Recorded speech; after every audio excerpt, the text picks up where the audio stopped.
প্রিয় শিক্ষার্থীবৃন্দ, তোমাদেরকে শুভেচ্ছা। আমরা অনেক দিন পরে আবার হাজির হয়েছি পদার্থবিজ্ঞান ক্লাস নিয়ে। আজকে তোমাদের ষষ্ঠ অধ্যায় থেকে বস্তুর উপর তাপের প্রভাব এই টপিকসের উপর আজকে ক্লাস নিব। আমরা আজকে যে বিষয়ে আলোচনা করতে চাই তোমরা একটু বোর্ডের দিকে লক্ষ্য করো। আমরা তাপমাত্রার বিভিন্ন স্কেলের মধ্যে সম্পর্ক এই বিষয়টা দেখব। পদার্থের তাপীয় প্রসারণ নিয়ে আলোচনা করব। আমরা ধারাবাহিকভাবে আলোচনা করব পদার্থের তাপীয় প্রসারণ, এবং আজকে আমরা দেখব কঠিন পদার্থের প্রসারণ।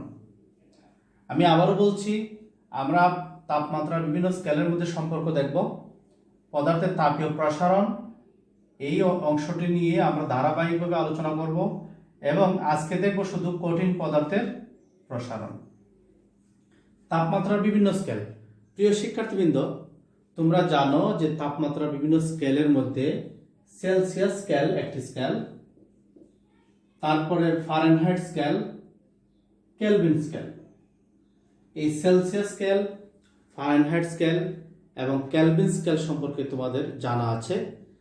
আমরা আরও একটু বিষয় একটু জানতে চাই, সেটা হচ্ছে এই যে 0 এবং 100, এই 0 হচ্ছে সেলসিয়াস স্কেলের নিম্ন স্থির বিন্দু বা নিম্ন স্থিরাঙ্ক, আর 100 হচ্ছে 100 হচ্ছে ঊর্ধ্বস্থির বিন্দু বা ঊর্ধ্বস্থিরাঙ্ক। ঠিক ফারেনহাইট স্কেলে একই কথা, 32 ডিগ্রি ফারেনহাইট হচ্ছে তার নিম্ন বিন্দু বা নিম্ন স্থিরাঙ্ক বিন্দু বা নিম্ন স্থিরাঙ্ক, এবং 212 হচ্ছে তার ঊর্ধ্বস্থির বিন্দু। কেলভিন স্কেলে 273 কেলভিন হচ্ছে তার নিম্ন স্থির বিন্দু, এবং এর ঊর্ধ্বস্থির বিন্দু হচ্ছে 373 কেলভিন। এই টপিকসটা আমরা জেনে নিলাম।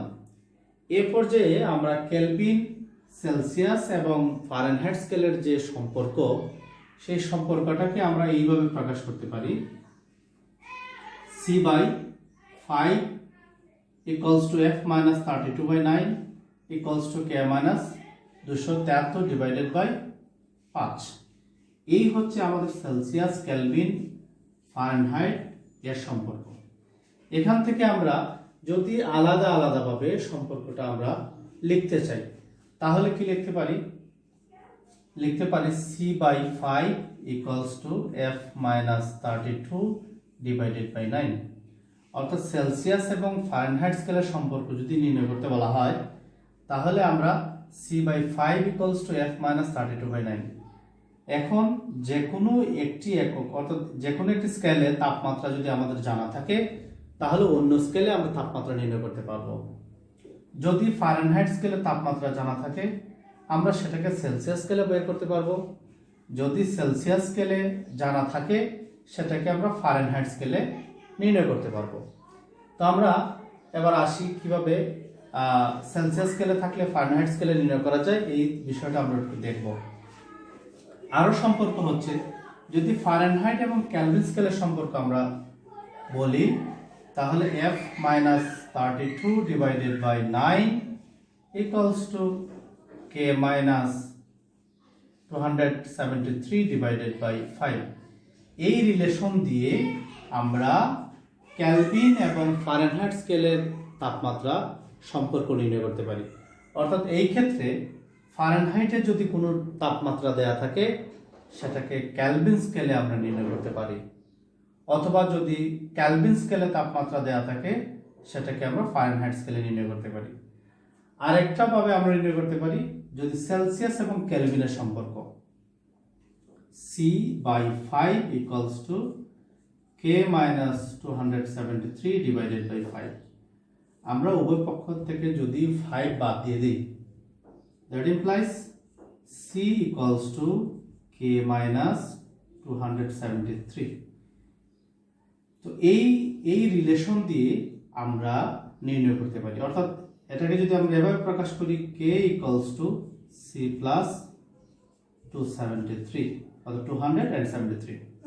অর্থাৎ কোনো তাপমাত্রা সেলসিয়াস স্কেলে দেয়া থাকলে এর সাথে 273 যোগ করলে সেটা কেলভিন স্কেলে পাওয়া যায়। তো আমি আবার বলছি, কেলভিন স্কেল এবং সেলসিয়াস স্কেলের মাঝে যে সম্পর্ক, সেই সম্পর্কটি হচ্ছে কোনো তাপমাত্রাকে যদি সেলসিয়াসে দেয়া থাকে, এর সাথে 273 অর্থাৎ 273 যোগ করে দিলে কেলভিন স্কেলে তাপমাত্রা পাওয়া যায়।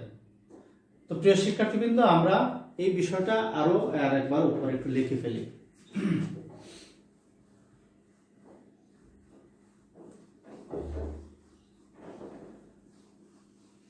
আমাদের রিলেশনগুলো ছিল যে প্রথম রিলেশন ছিল যে C/5 = F-32 / 9, সেটা হচ্ছে সেলসিয়াস এবং কেলভিন স্কেলের মধ্যে সম্পর্ক। 2 নম্বর সম্পর্ক ছিল F-32 / 9 = K-273 / 5। এটা হচ্ছে ফারেনহাইট এবং কেলভিন স্কেলের মধ্যে সম্পর্ক।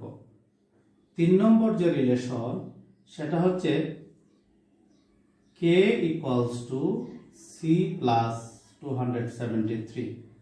এটা হচ্ছে কেলভিন এবং সেলসিয়াসের মাঝে সম্পর্ক।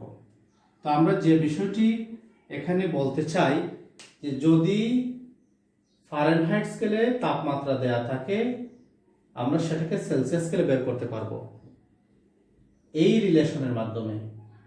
আর এখানে ফারেনহাইট এবং কেলভিন এর সম্পর্ক, ফারেনহাইটে দেওয়া থাকলে কেলভিনে বের করতে পারবো, কেলভিনে তাপমাত্রা দেওয়া থাকলে ফারেনহাইটে বের করতে পারবো। আর এই ক্ষেত্রে কেলভিনে দেওয়া থাকলে সেলসিয়াসে বের করতে পারবো, সেলসিয়াসে দেওয়া থাকলে কেলভিনে বের করতে পারবো। এই হচ্ছে তাপমাত্রার স্কেলগুলোর মধ্যে বা বিভিন্ন স্কেলের মধ্যে সম্পর্ক। এবার আমরা প্রথম সম্পর্কটি একটু যাচাই করতে চাই। আমরা কোনো একটি তাপমাত্রা যদি ধরা যাক একটা বস্তুর তাপমাত্রা 50 ডিগ্রি সেলসিয়াস, বস্তুর তাপমাত্রা 50 ডিগ্রি সেলসিয়াস, একে ফারেনহাইট স্কেলে প্রকাশ করো। ফারেনহাইট স্কেল, ফারেনহাইট স্কেলে প্রকাশ করো। এই আমাদের যদি একটা প্রবলেম দেয়া থাকে যে বস্তুর তাপমাত্রা হচ্ছে 50 ডিগ্রি সেলসিয়াস, একে ফারেনহাইট স্কেলে প্রকাশ করো। তো আমরা ফারেনহাইট স্কেলে প্রকাশ করার জন্য যে রিলেশনটা আমাদের দরকার সেটা হচ্ছে সেলসিয়াস এবং ফারেনহাইট স্কেলের রিলেশন। তো এই ক্ষেত্রে আমাদের সেলসিয়াস এবং ফারেনহাইট স্কেলের রিলেশনটা হচ্ছে C/5 = F-32 / 9। এই রিলেশন দিয়ে আমরা ফারেনহাইট স্কেলের মান বের করতে পারি। যেমন এখানে যদি আমরা সেলসিয়াস স্কেলে টেম্পারেচারটা বসিয়ে দেই, 50/5 = F-32 / 9, রেজাল্ট আসে কত? 10।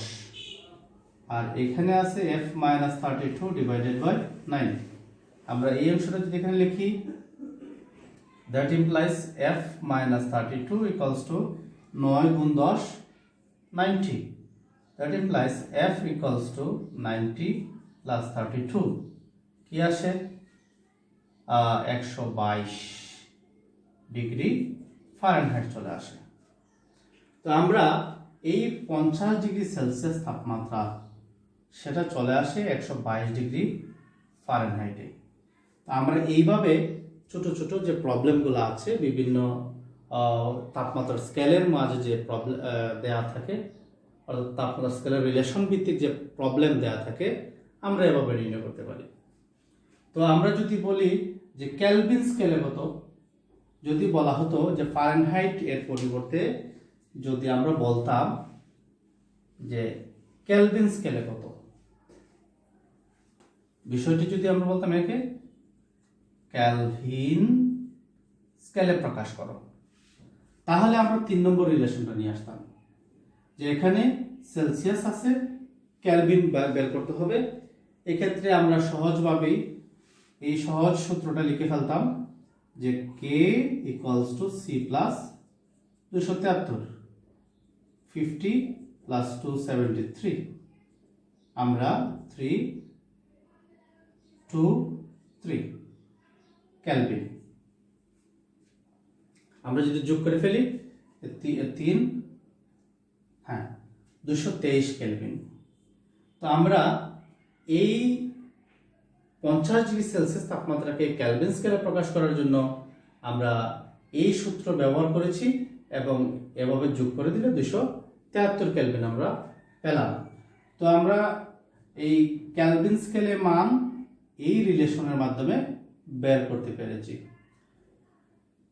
তো প্রিয় শিক্ষার্থীবৃন্দ, আমাদেরকে যদি বলা হয় যে কেলভিন স্কেলে একটা মান দেওয়া আছে, সেটাকে ফারেনহাইট স্কেলে প্রকাশ করো, তাহলে আমরা এই রিলেশনের মাধ্যমে ফারেনহাইট স্কেলে প্রকাশ করতে পারবো। তো এভাবে তাপমাত্রা বিভিন্ন স্কেলের সম্পর্ক, অর্থাৎ তাপমাত্রা বিভিন্ন স্কেলের সম্পর্কের মাধ্যমে আমরা বিভিন্ন স্কেলে তাপমাত্রা নির্ণয় করতে পারি। এবার আসো পদার্থের তাপীয় প্রসারণ। আমরা জানি পদার্থকে তাপ দিলে প্রসারিত হয়, পদার্থকে তাপ দিলে প্রসারিত হয়, তাপ হ্রাস করলে সেটা সংকুচিত হয়। এই প্রসারণ বিভিন্নভাবে ঘটে। আমরা ক্লাস 8-এ এই বিষয়ে আমরা আলোচনা করেছিলাম, বা 8-এর বইয়ে অনেক আলোচনা ছিল। তোমরা যারা 10ম শ্রেণীতে আছো তারা নিশ্চয়ই 8ম শ্রেণীতে এই বিষয়গুলো জেনে এসেছো। তো আজকে আমরা কঠিন পদার্থের প্রসারণ নিয়ে আলোচনা করতে চাই। কঠিন পদার্থের প্রসারণ, কঠিন পদার্থকে তাপ দিলে প্রসারিত হয়। সেটা দৈর্ঘ্য বরাবর প্রসারিত হতে পারে, তার প্রস্থ বরাবর প্রসারিত হতে পারে, আয়তন প্রসারিত হতে পারে। তাহলে আমরা কি কঠিন পদার্থের প্রসারণকে আমরা 3 ভাগে ভাগ করতে পারি। এক হচ্ছে দৈর্ঘ্য প্রসারণ, 2 ক্ষেত্র প্রসারণ আমরা দিতে পারি, ক্ষেত্র প্রসারণ, ক্ষেত্রফল এটা বেড়ে যেতে পারে প্রসারণ, 3 হচ্ছে আয়তন প্রসারণ, আয়তন প্রসারণ। তো কঠিন পদার্থের প্রসারণ 3 ভাবে করতে পারে। একটা হচ্ছে দৈর্ঘ্য বরাবর প্রসারণ করতে পারে, ক্ষেত্রফল প্রসারিত হতে পারে এবং আয়তন প্রসারিত হতে পারে। তো কোনো কঠিন পদার্থকে তাপ প্রয়োগ করলে দৈর্ঘ্য বরাবর যতটুকু প্রসারিত হয় বা দৈর্ঘ্য বরাবর এর যতটুকু প্রসারণ ঘটে, সেই প্রসারণকে দৈর্ঘ্য প্রসারণ বলা হয়। আমি আবার বলছি যে কোনো কঠিন পদার্থকে তাপ প্রয়োগ করলে তার দৈর্ঘ্য বরাবর যতটুকু প্রসারণ ঘটে সেটা হচ্ছে দৈর্ঘ্য প্রসারণ। ধরো এটা কঠিন পদার্থ, আমরা এই দিলাম, এটা L দৈর্ঘ্য বিশিষ্ট বা L1 দৈর্ঘ্য বিশিষ্ট, এটা কঠিন পদার্থ। এটাকে তাপ দেওয়ার ফলে এই দৈর্ঘ্য বরাবর একটি প্রসারিত হয়েছে, সেটা হচ্ছে L2। অর্থাৎ আমরা যদি টোটাল পরের দৈর্ঘ্যটা মেপে ফেলি, এই জায়গা পর্যন্ত যদি L2 হয়, অর্থাৎ পূর্বের দৈর্ঘ্য যদি L1, পরবর্তী যদি L2 হয়, তাহলে দৈর্ঘ্য প্রসারণকে ডেল্টা L দ্বারা প্রকাশ করি, যদি L2 মাইনাস L1। অর্থাৎ এই পদার্থের আদি দৈর্ঘ্য যদি L1 হয়, শেষ দৈর্ঘ্য যদি হয় L2, অর্থাৎ আদি দৈর্ঘ্য L1, আমরা এই লিখে ফেলাম যে এই কঠিন একটা বস্তু, এই কঠিন বস্তুটির আদি দৈর্ঘ্য হচ্ছে L1। তাপমাত্রা প্রয়োগ করার পর যতটুকু প্রসারিত হয়েছে, অর্থাৎ তাপমাত্রা প্রয়োগ করার পরে এই কঠিন পদার্থের দৈর্ঘ্যটা হচ্ছে L2। তাহলে কতটুকু প্রসারিত হলো সেটা হচ্ছে delta L equals to L2 minus L1। অর্থাৎ শেষ দৈর্ঘ্য থেকে আমরা আদি দৈর্ঘ্য বাদ দিলে তার দৈর্ঘ্য প্রসারণ আমরা পেয়ে যাই। ঠিক ক্ষেত্রফলের কথা যদি বলি, যে একটা কঠিন পদার্থ তার আদি ক্ষেত্রফল যদি A1, শেষ ক্ষেত্রফল যদি A2 হয়, তাহলে ক্ষেত্রফল বৃদ্ধি পেল কতটুকু, delta A equals to A2 minus A1। আয়তনের কথা যদি বলি, এটা কঠিন পদার্থের আয়তন নির্ণয় করলাম আমরা, আয়তন সেটা গোলক হতে পারে, যে আয়তন নির্ণয় করলাম V1। তাপমাত্রা প্রয়োগের পর আবার আয়তন নির্ণয় করলাম, সেটা হচ্ছে V2। তাহলে কতটুকু বৃদ্ধি পেল বা আয়তন প্রসারিত হলো, সেটা হচ্ছে delta V equals to V2 minus D1। আমরা খুব অল্প পরিমাণে আয়তন প্রসারণ, অল্প পরিমাণে দৈর্ঘ্য প্রসারণ, অল্প পরিমাণে ক্ষেত্র প্রসারণ, এই অল্প পরিমাণে বোঝানোর জন্য আমরা ডেল্টা দিয়ে প্রকাশ করে থাকি। সাধারণত ডেল্টা দিয়ে প্রকাশ করে থাকি। খুব কম পরিমাণ যদি সেটা প্রসারিত হয়, সেটা দৈর্ঘ্য হোক, ক্ষেত্রের দিকে হোক বা ক্ষেত্রফল প্রসারিত হোক অথবা আয়তন প্রসারিত হোক, সেটাকে আমরা ডেল্টা দিয়ে প্রকাশ করে থাকি। তো এবার আমরা আরেকটু আলোচনা করতে চাই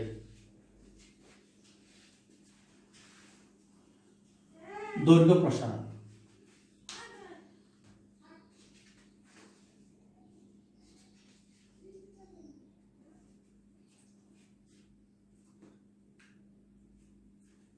দৈর্ঘ্য প্রসারণ থেকে আমরা আরেকটা বিষয় নিয়ে আলোচনা করব, সেটা হচ্ছে দৈর্ঘ্য প্রসারণ সহগ।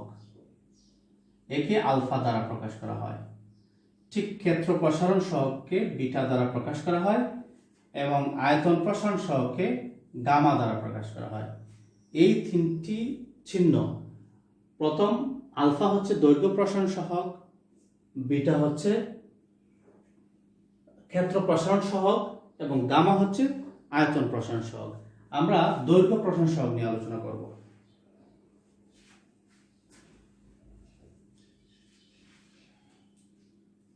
ধরা যাক আমরা এই একটা কঠিন পদার্থ, এটা আদি দৈর্ঘ্য হচ্ছে L1 আর তাপমাত্রা দেওয়ার পরে যে দৈর্ঘ্য হচ্ছে সেটা হচ্ছে L2, অর্থাৎ এই পর্যন্ত দৈর্ঘ্য হচ্ছে L1 আর এই পর্যন্ত দৈর্ঘ্য হচ্ছে L2। তো আদি যে তাপমাত্রা ছিল প্রাথমিকভাবে, অর্থাৎ দৈর্ঘ্য প্রসারিত হওয়ার আগের তাপমাত্রাকে যদি আমরা T1 আর তাপমাত্রা যেটা আমরা দিলাম অর্থাৎ T2 টেম্পারেচার যদি আমরা বৃদ্ধি করি, তাহলে আমরা কি পাই যে আদি দৈর্ঘ্য L1, শেষ দৈর্ঘ্য L2, অতএব দৈর্ঘ্য বৃদ্ধি delta L equals to L2 minus L1। এই আগে আমরা বলছিলাম যে দৈর্ঘ্য বৃদ্ধিটাকে আমরা এভাবে প্রকাশ করতে পারি। এরপরে আমরা যদি তাপমাত্রা, আদি তাপমাত্রা T1, শেষ তাপমাত্রা T2 হয়, তাহলে তাপমাত্রা বৃদ্ধি delta T equals to T2 minus T1। আমরা delta T equals to T2 minus T1। এবার দৈর্ঘ্য প্রসারণ সহগ আলফা হলে alpha equals to delta L divided by L1 delta T। এই সূত্রের মাধ্যমে আমরা প্রকাশ করতে পারি দৈর্ঘ্য প্রসারণ সহগকে, অর্থাৎ alpha equals to delta L divided by L1 delta T। Delta L হচ্ছে দৈর্ঘ্য বৃদ্ধি, ডেল্টা T হচ্ছে তাপমাত্রা পরিবর্তন বা তাপমাত্রা বৃদ্ধি,